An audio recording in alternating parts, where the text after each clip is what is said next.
So now we have both the bank 1 sensor 1 working again, and bank 2 sensor 1 is also working. So there you go. All your O2s are now working as they should be.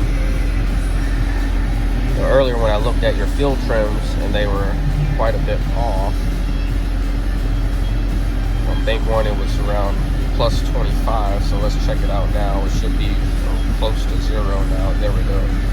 So bank 1, now we're -1, which is really good. That's right around where we should be, as close to 0 as possible. So that tells me that you have functioning